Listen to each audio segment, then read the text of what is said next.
Nama Haji Her belakangan ini terus menjadi buah bibir. Sosok yang kerap dijuluki sebagai Crazy Rich Madura ini mencuri perhatian bukan karena kemewahan yang dipamerkan, melainkan karena aksi sosialnya yang dinilai luar biasa. Dari membangun ribuan rumah hingga konsisten membantu korban bencana, kedermawanannya seringkali menjadi viral di jagat maya. Salah satu aksi fenomenalnya yang belum lama ini terjadi adalah di Bangkalan.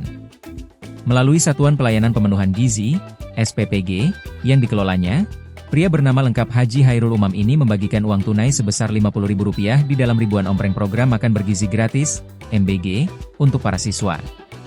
Meski memiliki pengaruh besar dan kekayaan melimpah, Haji Her menegaskan bahwa dirinya sama sekali tidak tertarik untuk terjun ke panggung politik. Ia menjamin bahwa seluruh gerakan sosialnya murni atas dasar kemanusiaan, tanpa embel-embel kampanye. Bagi CEO PT Bawang Mas Group ini, membantu masyarakat miskin dan korban bencana adalah misi utama. Salah satu keberaniannya yang paling dikenang adalah saat ia berani membeli tembakau dengan harga tinggi demi melawan dominasi pabrikan besar yang kerap merugikan rakyat kecil.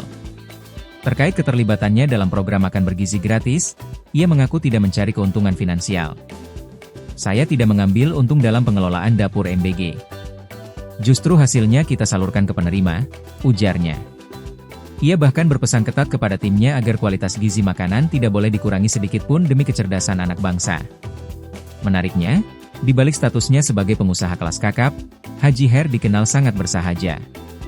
Peci coklat dan sarung telah menjadi identitasnya sehari-hari. Bahkan, gaya ini tetap ia pertahankan saat melakukan perjalanan ke luar negeri. Kesuksesan Haji Her tidak datang begitu saja. Ia merupakan pemain kunci dalam industri tembakau tanah air. Dalam sebuah pertemuan dengan Badan Legislasi, Balek, DPR RI pada Mei 2024 lalu, terungkap bahwa perusahaannya adalah penimbun tembakau terbesar di Indonesia.